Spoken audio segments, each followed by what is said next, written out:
Say. Stop. Is it started now? It's a story that must be told about two ladies and a kind of old.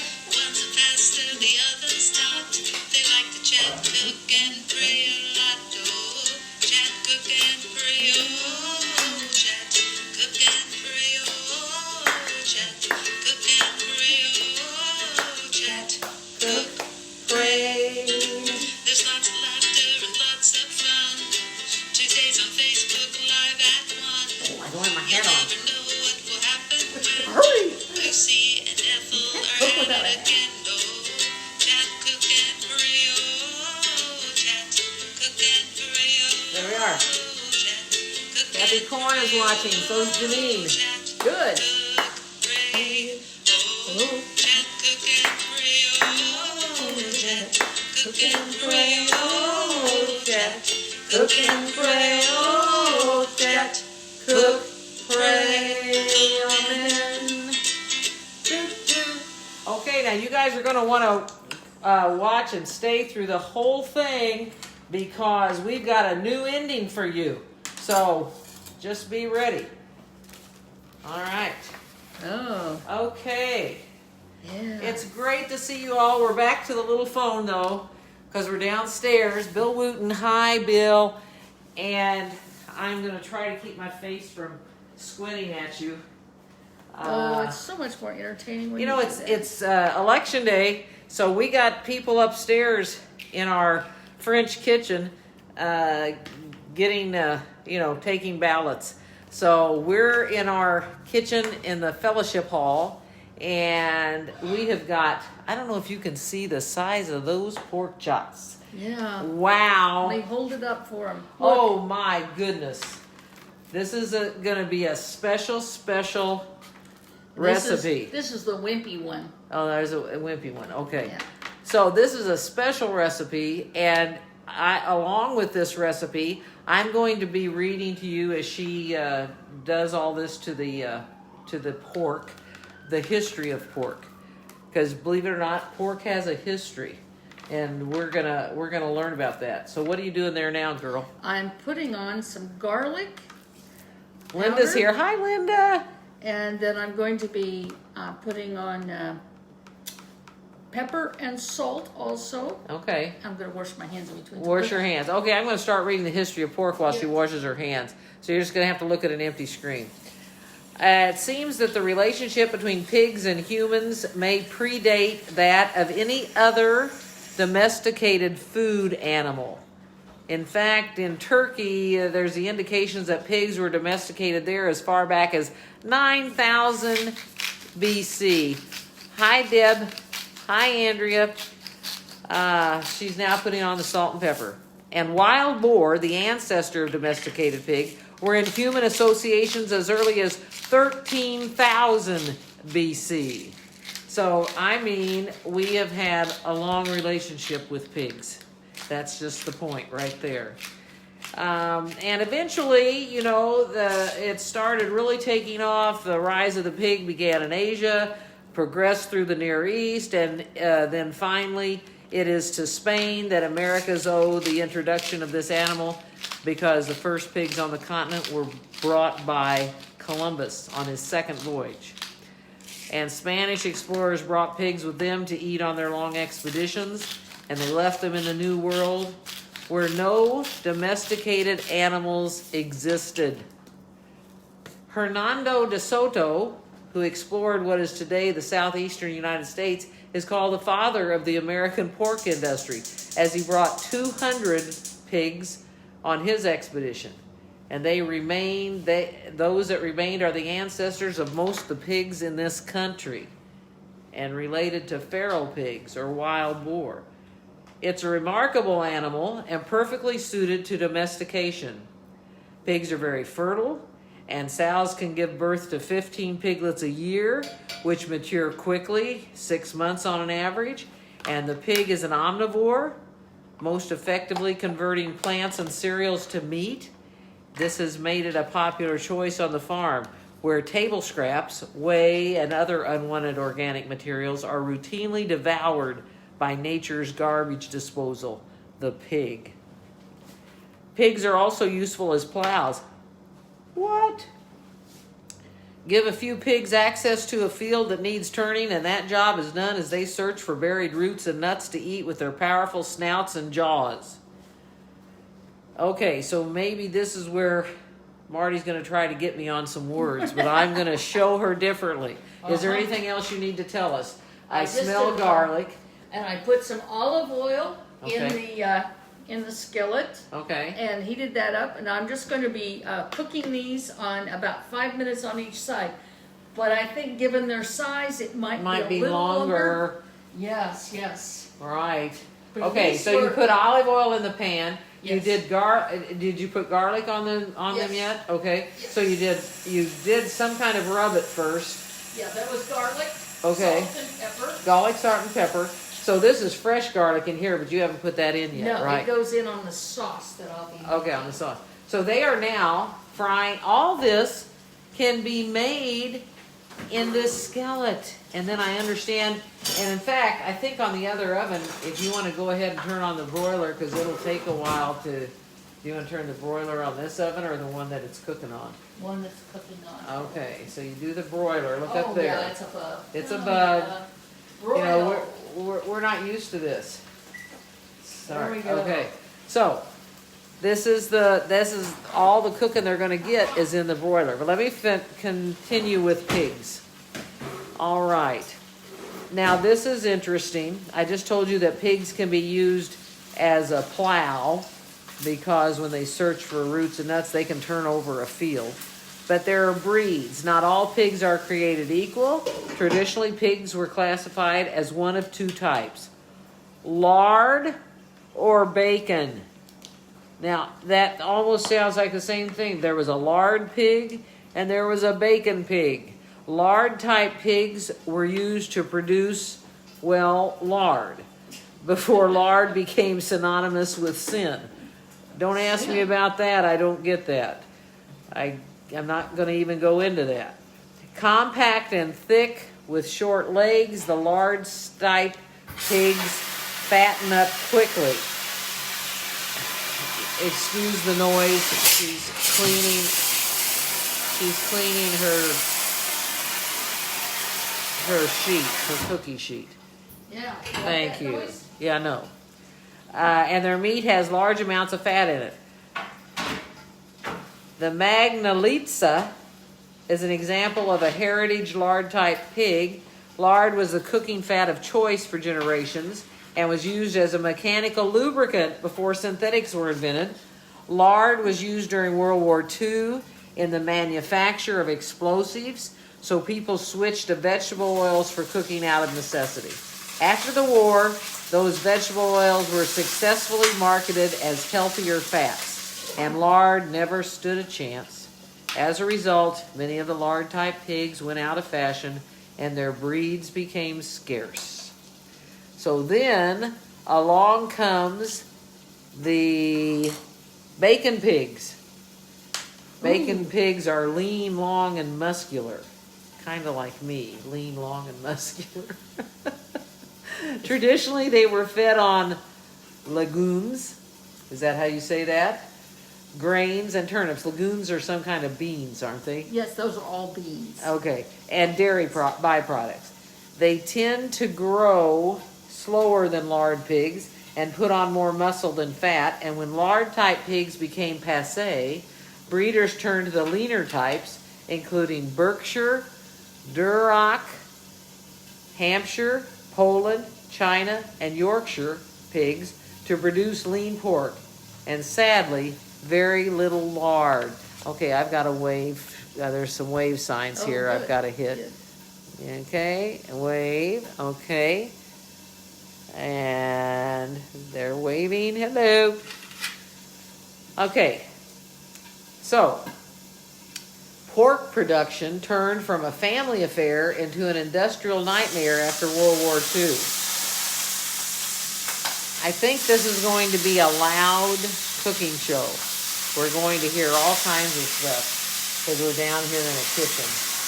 I think, yeah, those are going to take a while. Yeah. Pigs went from being an integral part of the small farm, with nearly every farmer keeping a few pigs, to being a commodity product grown in factory conditions.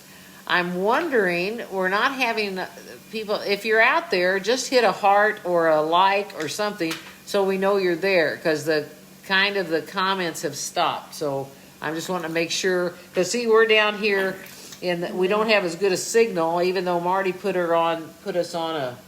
I'm running off the cell tower. She's running off a cell tower. Yeah. But I want to make sure. Oh, look, there's somebody. Okay, great, Yeah. great. They're here. Yeah. You're here. That's all I cared about. Let's see. Today, the pork industry rests on a three-way cross between a few highly selected strains of the Duroc, Hampshire, and Yorkshire breeds, which have been chosen for performance under intensive farming. Wow. Okay, so now I've got some pork trivia. So, hi Michelle. She's here. Wave. Pliny was way back in the Greek time. Okay. Pliny tells us in his natural history that pigs have almost 50 flavors, whereas all other meats have one each. 50. 50 flavors. Well, I guess that's because they eat so much junk. Well, I guess, but I've never noticed that pork tastes different to me. And maybe it's because I'm eating the ones, hi Lori, I'm eating the ones that I always eat, that are lard. Maybe I'm eating a lard pig instead of a bacon pig. I wonder if you can make bacon out of lard pigs. Surely you can. No, because my grandparents raised hogs. Yeah. And they, when the guy would come out, to pick up the hogs, they tested them, apparently, when they took them in to slaughter or whatever. And if there was too much fat on them, the price went down because they could not be used for bacon and the other stuff. And so you wanted to be careful on how you fed your hogs. Right. Okay, here's another trivia thing. Although the Jewish and Islamic faiths forbid eating pork, that has a very ugly sound. Sounds like we got some pigs in this kitchen. Okay. It has the distinction of being the most eaten meat by humanity. See, now, I would have thought that would have been beef. But the most eaten meat by humanity is pork. Well, think about all of those people in China and Japan that eat all that pork. That's true. Pork chops are the most popular cut from the pork loin, which is the strip of meat that runs from the pig's hip to shoulder. Depending on where they originate, pork chops can be found under a variety of names, including loin, rib, sirloin, top loin, and blade chop. And here's some of my ancestors, early German and Dutch settlers, so some of yours too. Early German and Dutch settlers brought their recipes to the Americas along with a New Year's Day meal tradition, eating pork and sauerkraut for good luck in the coming year. We must not have done that this year, I because know. look what's happened. I know. I didn't eat my pork and sauerkraut. Oh. Uh-oh. Oh, no. So now I know you're going to be using vinegar in this. Yes, so I am. That's when you start making the sauce, That's right? when we make the sauce. We'll be doing that. Okay. Well, today being election day, I'll tell you, I'm glad we're down here in the kitchen, because that gal that's in that voting people up there, she is so loud and she talks constantly. And I could even hear her with the office door shut. It's horrible. Okay. Andrea says pork is good in homemade wurst too. Oh. That's true. Yeah. That is true. Yes. Yeah, I do. Now that I think about it, I really do like pork. I do like pork. I love bacon. Well, I know you love bacon, because we go to First Watch and you order that Millionaire's bacon. Oh, that Millionaire's bacon. Wow. You That's just order the best. that for lunch. That's it. That's it. I eat the Millionaire's bacon. That's what I love. But I do like pork. And that makes me understand why it's so popular. If I like it, everybody's got to like it, right? Oh, absolutely. Yeah. Well, I'm going to tell you kind of it's kind of a funny story about, you were mentioning, the Muslims don't eat pork. Right. Well, our first officer that we had, Yudi, was from Indonesia, was Muslim, and he was telling us how much, he said that bacon is really good. What? He said, well, yes. He said that he was in England and he was doing he was working on his master's degree there. And anyway, that breakfast, he said he had this wonderful food for breakfast every morning. And then another Muslim came in a few days later and said, Yudi, I thought you're Muslim. Well, yes, I am. Well, you eat pig. No, I don't. It's a bird. It's a vegan. It's a vegan. And so he didn't want to admit that he had eaten that. Well, he didn't want to admit that he didn't know what it was. Oh. So he walked past the buffet line and he asked the cooks. He says, "So, what is this vegan? What bird is that?" And they said, "Well, no, that's from a pig." And he goes, "Oh, oh." So he says, I hate that guy after that. If he hadn't told me, I could have eaten it. So he would eat turkey bacon and thought it was wonderful. So I know he didn't eat nearly enough pork bacon. Yes. Or he would have not. Or he would have known the difference. Yeah, he was quite entertaining with his story of. That's funny. That is funny. How come these lights keep dimming and going bright? I don't know. What do you think? We're pulling too much power in our show. It's our energy. We're just zapping the lights. What can I say? Oh gosh. Okay, she's checking the pork now, and then I'm going to tell you a little bit about vinegar because she's going to be using vinegar in the sauce for these pork chops. It says vinegar is as old as civilization itself. Traces of it have been found in Egyptian urns from around 3000 BC, and Babylonian scrolls record the use of vinegar even earlier to 5000 BC. Known as poor man's wine, posca, P-O-S-C-A, in ancient times, vinegar was often carried by Roman legionnaires.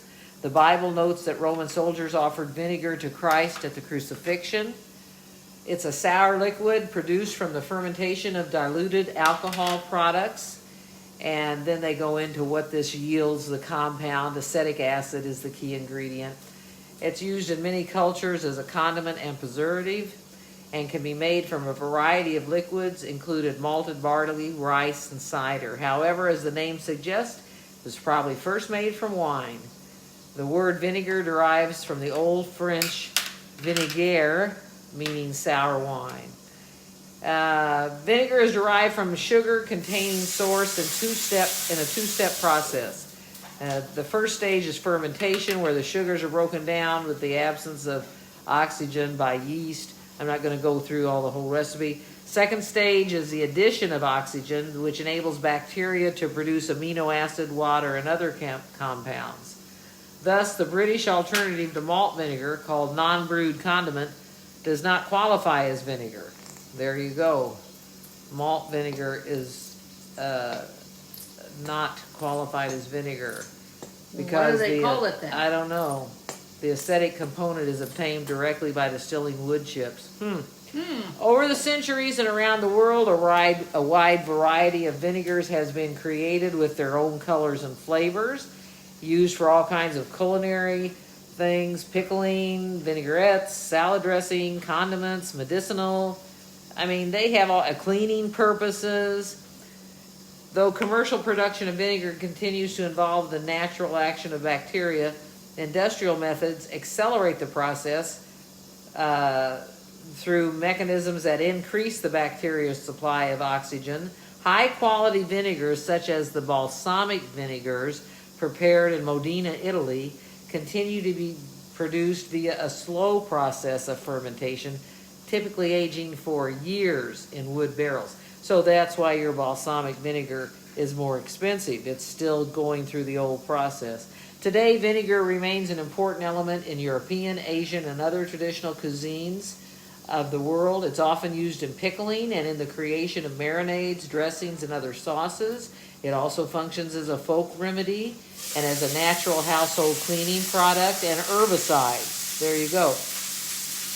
Let me see here. Let me find something here. For most of human history, Acetic acid has been made from fermented liquids by acetic acid bacteria of the genus, okay, here's a word, Acetobacter. But this function was not understood until Louis Pasteur discussed the microbiological basis of vinegar in his 1858 work. Now you're going to hear me say this in French, or at least with a French accent. His work was Études sur les vinaigres. There you go.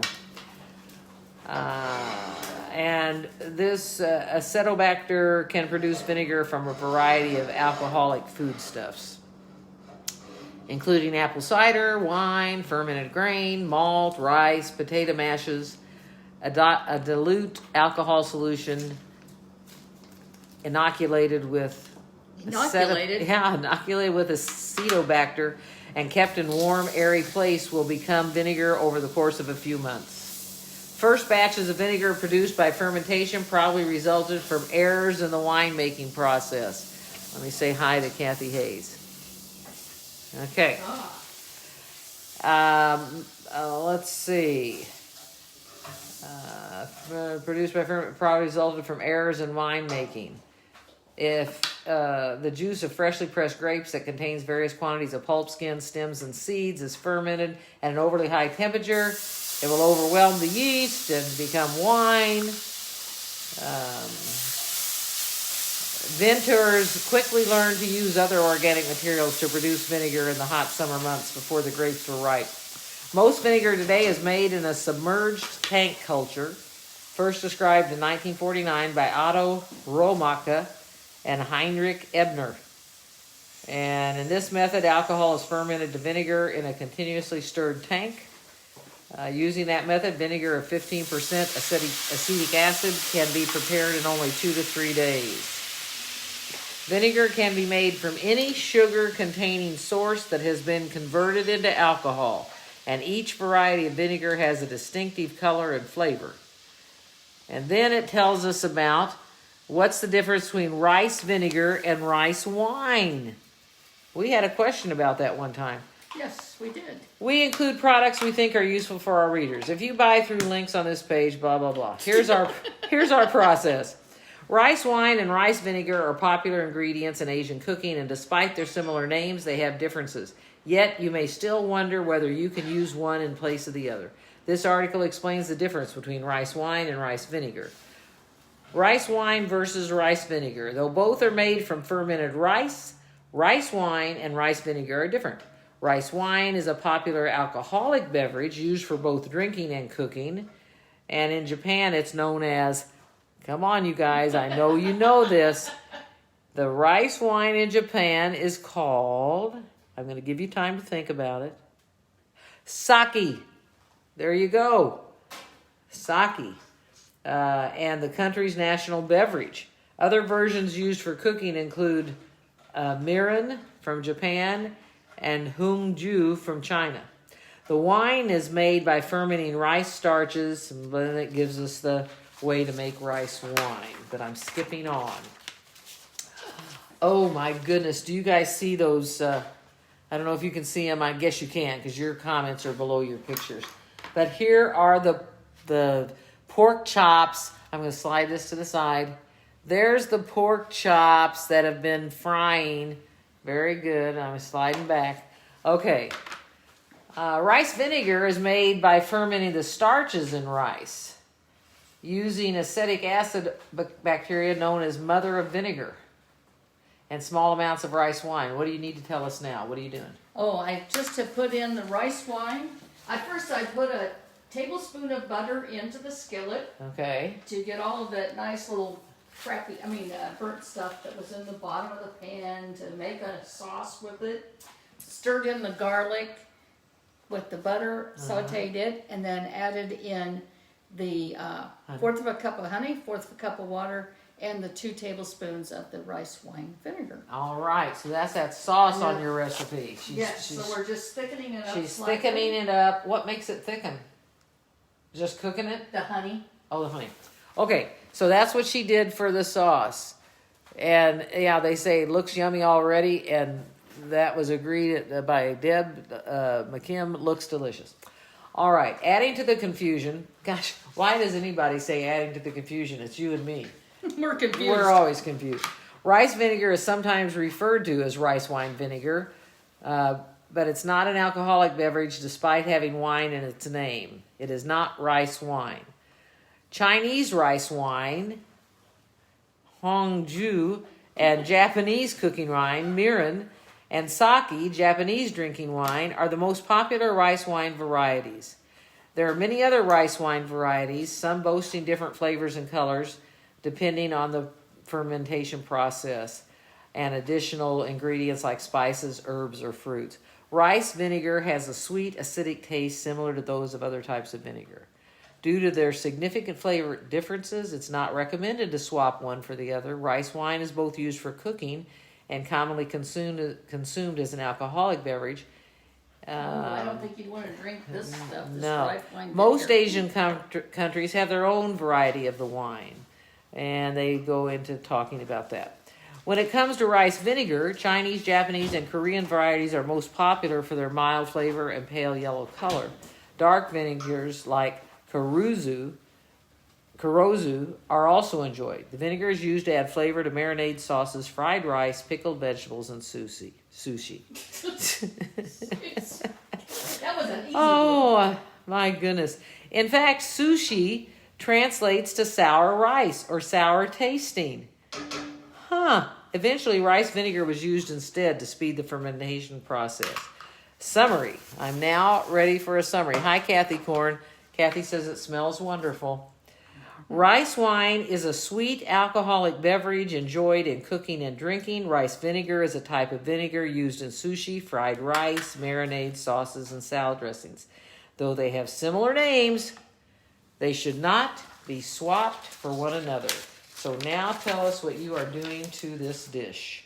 I am Oh my putting goodness. the sauce over the top of it. Oh my goodness. Because then we're going to stick them in the oven. Did you actually turn that oven on? Because it sure doesn't look like it is. Is it hot? Yes. Okay. I can hear the gas running. Okay. I mean, with a flame. Just, Okay. Not just the gas. Yeah, you can hear the gas. Oh my goodness. Well, I hope you all have had a good week. It's been a busy one.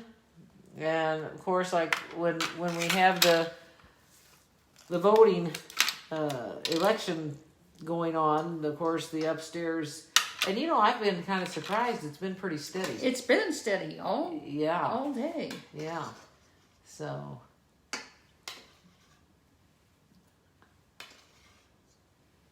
All right. Oh my goodness.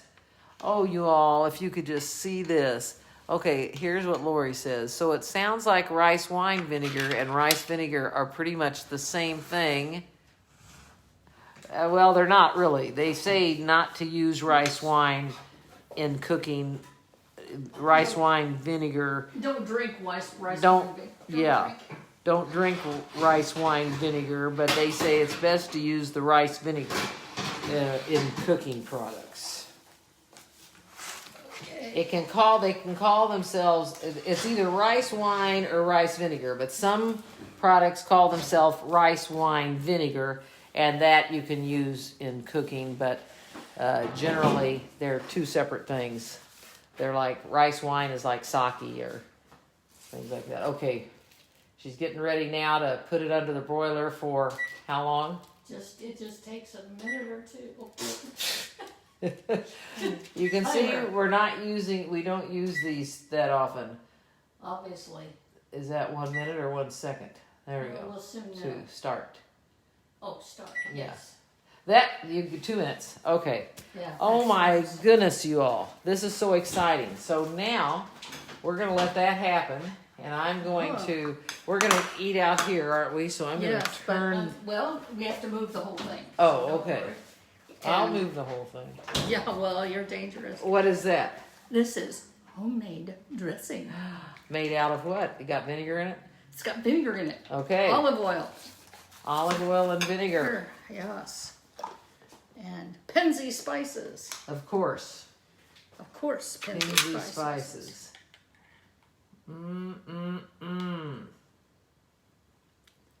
Oh my goodness sakes. I'm going to get us some water. While you Okay. all watch her put that pretty stuff on the...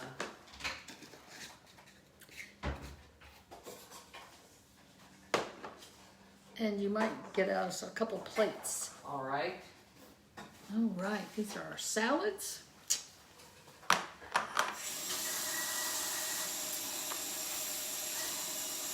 All right, let's put this Now that...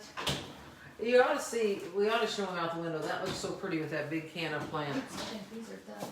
growing up. Okay, I got that. Got that. I'm going to take our salads. I'm going to give you a close look at our salad. I'm going to take those out to the table. Oh, let me get a big plate. Oh, wow. Paper plates. Hold on, I'm looking in the wrong place. Yeah, they're down here. Yes, we haven't been down here in so I long. know. We have it. Oh, no wonder. The time is 1:30. I thought the timer was set for 1:30. Oh, you might. You want to put it on Yeah, there now? yeah. I'm Please just give me the little sliver one. Well, I thought that we would just cut actually one of these bigger Okay. ones in half because they're awfully huge. They're Did huge. you notice that? Yes. All right, we'll cut one of those in half. And then And we'll need a fork. well, we're gonna live it up and then use it. Cutting it in half. And punch that fork down in there so I can pull it apart and see how it looks. Oh, it's done perfectly. Hold on, let me show them. All right. There it is, done perfectly. Okay, and you're gonna need a knife too. Yes, I've got one right there on the counter. You just didn't I didn't- recognize it. I didn't recognize it with the cover on. Ha! See, it is a knife. All right. Now, go ahead and Go in hop. here. Yeah, hop in there. Let me raise my hands to get the Make lights sure. back on. There we go. And let me know when you can see us okay in the picture. Okay. Let me get my stuff over here. Oh man, that smell is good. Did you turn off the broiler? Yep. Oh. Oops. Woo. And I'm hungry today. Okay, I'm sitting and it's gonna, oh yeah, Bill Wooten says yummy. Okay. Let's see, That's can we, good. is Yes, that that's good, that's good. right And there? then there's you, Yes, right that's, over here. okay. All right. You all. It's just so amazing to me. You know, the recipes, and I know it's because of Marty's expertise, but the recipes always, you know, get done. Yeah, And even though we were kind of verklempt at the beginning of the, here, you need to get your little head over here. There, that's good, that's good. Okay. At the beginning, because we're downstairs and we were trying, because we've got a surprise for you at the end of the show, because again, due to our composer extraordinaire, Kathy Hayes, who did a new ending for us when we you know, sign off. We're going to be doing that today. So anyway, okay, I've got to stop. I want to eat. you gotta do the prayer first. Oh, I'm sorry. See, I'm sorry. You're hungry, I know. I know you're I'm hungry. Okay, prayer time. All gracious and loving God, we thank you again for this time together. We thank you that we have been given this opportunity to share recipes and also to be the ones to enjoy this wonderful cooking. And we thank you for all those who join us and ask you to pour out your blessings on them. And may this food be used to your glory. In Jesus' name we pray. Amen. Okay. Bon appetit. Okay, first I'm going to have a bite of salad. Okay.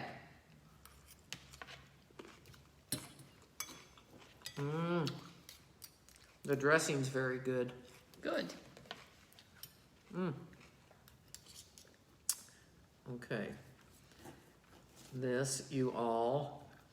You know, pork is the new white meat. That's what I hear. Chicken has given its, given that name over to pork now. Very, very good. You all are going to love this one. And really, that was pretty fast and easy. Very easy. I mean to tell you, that is wonderful. Well, you're taking the others home to eat at your house. I am. I thank you so much. See, she makes this at home, so she and Randy can have it.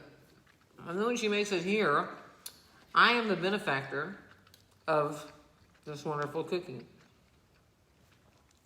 So I tell Marty all the time, why don't you call it Marty's cooking show, not Pastor Karen's cooking show? Because the only thing I've done is bananas and We're not talking about those. and grape nuts cookies. Well, those were better than I thought. They were. I'll do something again soon. I just need to think what I want to do. I'm trying to think of something unique.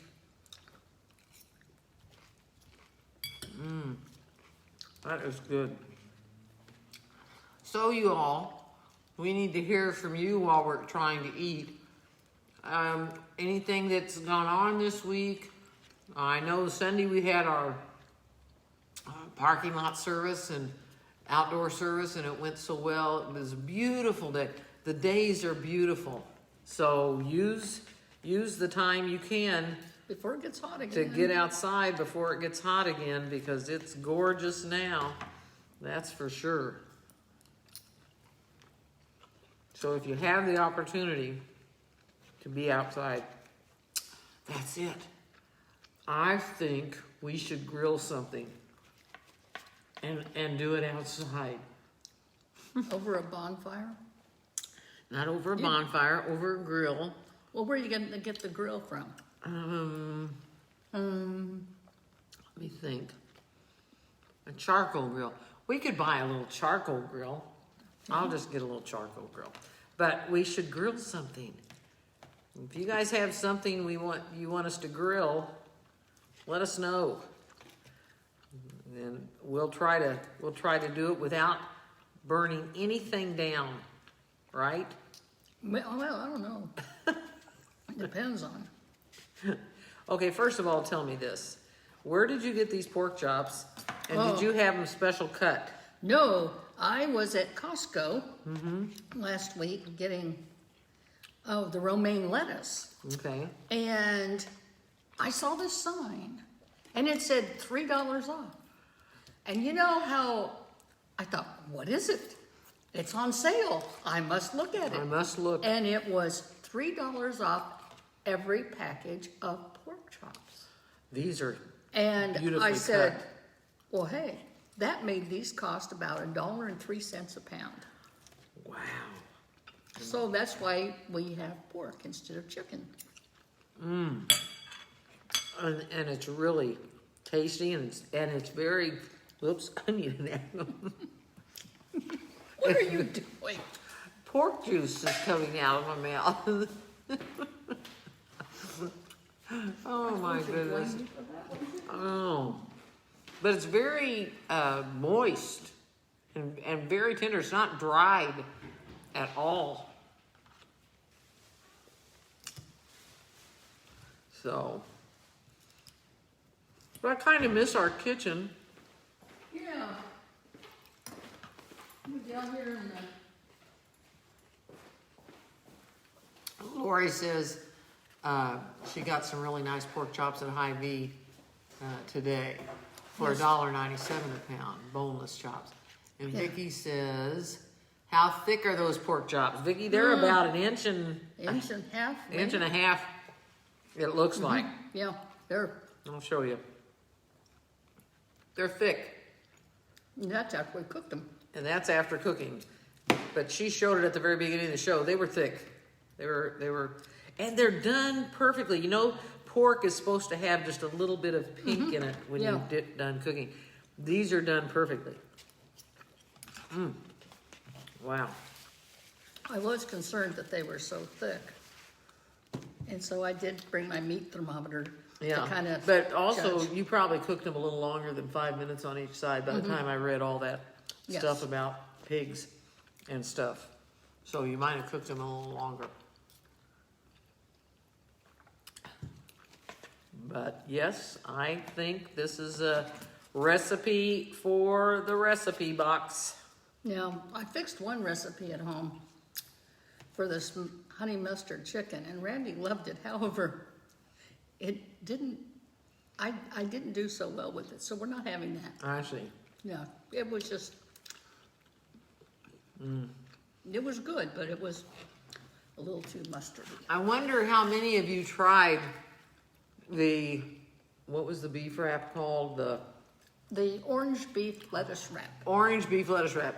If you tried that, send up a signal. I want to see how many of you tried it. Because if you haven't tried it, I'm telling you, it has the best flavor. And then what was left over, I put on like a pizza, the frozen pizza that already had pepperoni on it. But I had this orange beef left over, and we put that on top and then cooked the pizza. It was the best pizza I can remember having in a long time. And then you could also put it on flour tortilla. You could, what other things do we think to put that orange stuff on? Well, Pat Armstrong said that Don was going to put it on a bun, and you've done a bun. Yeah, like a, And she was sloppy eating it Joe. and she was eating it on rice. And she ate it on rice. Well, we ate it on rice, didn't we? Yeah, but put we had rice in lettuce our and wrap. yeah. Yes. So And good. I fixed it for the neighbors, and they loved it. They were Chris was kind of concerned when it said lettuce, because he's not a real vegetable kind of person. Yeah. And he said, wow, he liked it better than with a taco shell because you could really Yeah, the taste lettuce meat. wrap was, especially if the lettuce is really fresh. Yeah, we tried it. Very yummy. Lori, I remember she was eating it last time while we were. And Randy's with Chris today having lunch. That is so good. Well, and he'd be surprised when he gets home and finds that the landscapers are there tearing up the front yard. It's always nice to surprise them. That's for sure. But okay, I tell you what, I've got a couple of things to read from my Emerge book that I received from the national office, and I'm just wondering if you all have read any books lately, or poetry, or found some writings that you have found very inspirational during this time. You can put them up here so other people can see what they are, or if you'd like me to read something. Let's see, Lori's working on her pork chops now, but she said they got home a little late, so she's working on the pork chops now. But if you've found a reading that you've come across that's calmed your spirit, or made you feel, like things are going to get better, put it on here for us to look at, a book maybe or something, because I think as we share things like that, I know Bethel has a book club. What's the last book you all read? You expect me to remember that. Oh, well, yes, I do. I don't. Oh, you don't remember it? I thought you could. I don't remember the name. I've read so many. And I know. I read them out of order, and But it was really good. Something about the creek. Oh, if the creek don't rise. If the creek don't rise. And And Marty said the book club and her, they really liked it. If the creek don't rise. So, who do you remember who the author was? No, of course not. I hardly remember the title. I know. But it was, But I think anything we can hear, if the creek don't rise, yeah, Andrea put it up there just as we thought about it. She probably put it up there before, it's just late getting to us. By Leah Weiss. Leah Weiss, Weiss. Thank you. But I think it's those kind of things that really, really help us. You know I appreciate reading some poetry and some things that people are putting out there, and it just helps. And I found what's interesting, because I find myself being taken over by aliens, no, being taken over by the constant barrage of news and Facebook and chat and Twitter and all these things. And so sure enough, one of my favorite writers of Still Speaking devotionals is Molly Baskett, and I got to hear her one time at a place I went to hear great preaching, and she was there as one of the speakers. But this is what she writes, and I think it's so true. Okay, there's a second book. Here's from Lori. Second book with the same title by a different author. that's what she read. That tells about a black girl growing up in a mostly white, it must be neighborhood. It says Seymour. So there's two. Is that the one you read? No? Okay. We read the other one. And Lori then realized when we were all discussing the book, it was a different book. It was a different book. Okay, so here's what Molly writes, and she entitles, hi Don, she entitles this prayer to release doom scrolling, because that's what it's felt like lately, doom. And every time we scroll, we read something more that brings us this doom feeling. So here's what Molly Baskett says. Aliens have taken over my brain, Lord. I can't stop reading face, twit, chat, news. My bones melt with fear within me. My heart goes numb. My eyes bleed from late night viewing without blue light blocking glasses. Surely the next meme, gif, rant, or think piece will satisfy my soul's hunger for meaning and hope. Without a doubt, if I attend longer to what my friends are sharing, I will feel deeply sated, instead of the compare and despair I usually feel after too much gorging on the socials. Don't you always tell us to share and like, Lord? No, you say? Not like that? It's time to turn off the device? Like all the way off? Not just put it to sleep, nor stumble around the bedroom in the dark looking for the charger so I can be assured that when morning comes, my phone and I can pick up where we left off? But what if I miss the late breaking truth that will finally set me free? Yes, Lord, I hear you above this noise. It's hard to let go of this solid little rectangle that promises so much and delivers so little in the way of peace and insight. I can do it if you just reach for my other hand. Now, thank you. Hold me while I fall asleep.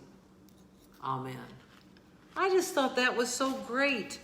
And don't you find, but I know, Marty, you've always had, I gotta wave. Hold on, I'm gonna go around. That device is part of your life with all the different things that you have going on and stuff. And I find myself with me, it's important, but I also have found myself wishing that, and Pat's watching, wishing that I didn't have that connection so fiercely.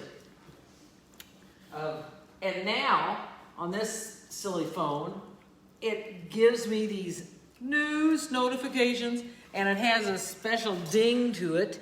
And every time I hear the ding, it's like I jump out of my chair to see if I'm going to miss something. Jennifer Turner is watching. Do you know Jen? No. I don't either. Hi, Jennifer. We're glad you joined us. But anyway, I read that and I thought, you know what? I just love that end of that, you know. Yes, Lord, I hear you above this noise. It's hard to let go of this solid little rectangle that promises so much and delivers so little in the way of peace and insight. And that's the truth. I can do it if you just reach for my other hand. Now, thank you. Hold me while I fall asleep. So I just thought, wow, that was really good. And then I found one too that I want to read because I think it's a little prayer you can say as we are in this sheltering mode. And like I said, Marty and I, we always have our masks, and we try to distance when we do this cooking show. But it's so important. So here's another writer for the Still Speaking Devotionals, Quinn Caldwell. And here's the prayer that he wrote. Now I walk me out my door. I pray thee, Lord, protect from spores. Bless, dear Lord, the care I take not to worsen this outbreak. Guide me safely through the day and bring me home masked and okay. Amen. I love that. Hi, Shirley. So I'm going to read it to you one more time because you might want to hold this in your heart. And if you guys want a copy of it, let me know. Now I walk me out my door. I pray thee, Lord, protect from spores. Bless, dear Lord, the care I take not to worsen this outbreak.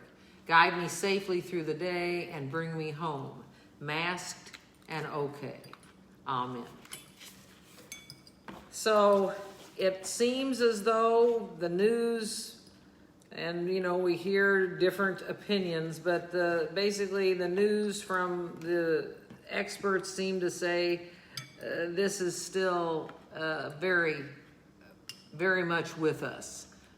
That the time it's going to take to start lessening those cases, as much as we pray for that, we're needing a 14-day drop, 2 weeks of a drop, and then that has to last a while before, you know, it's really safe.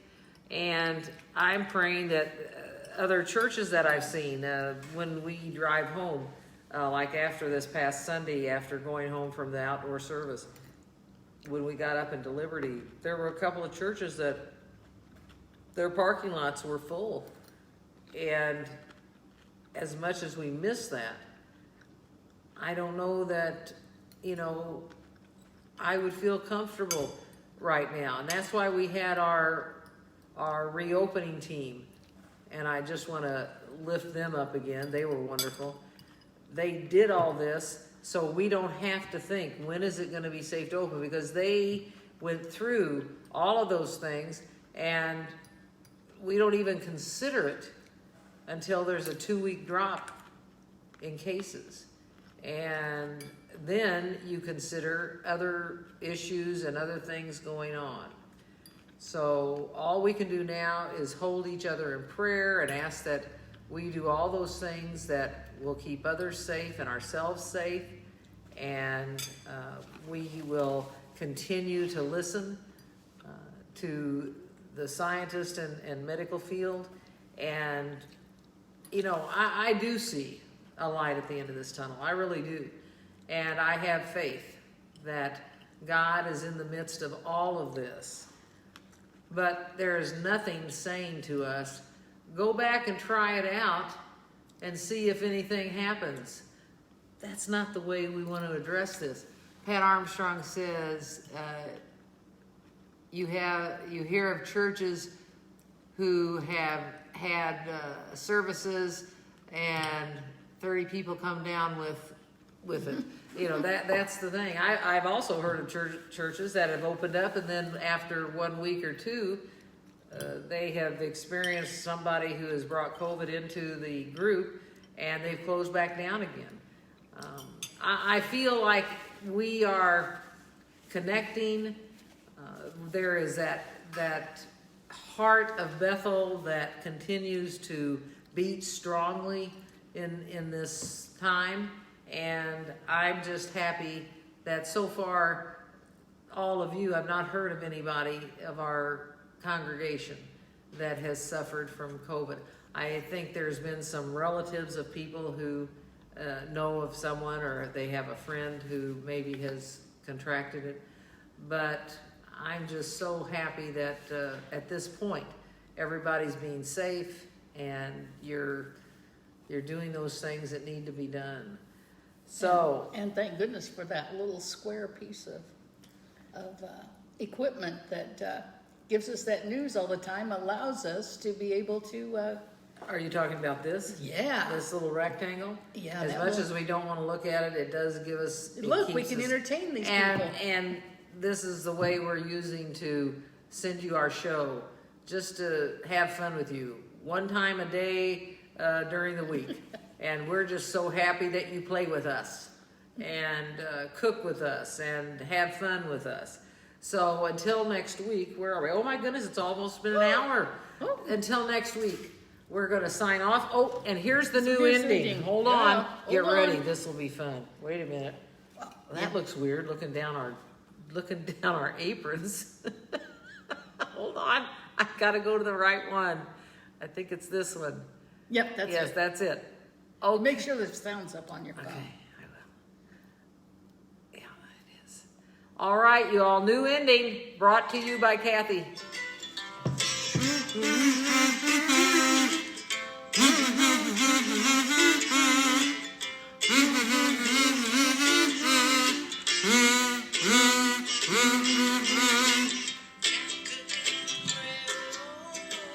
Chat, cook and pray, oh, chat.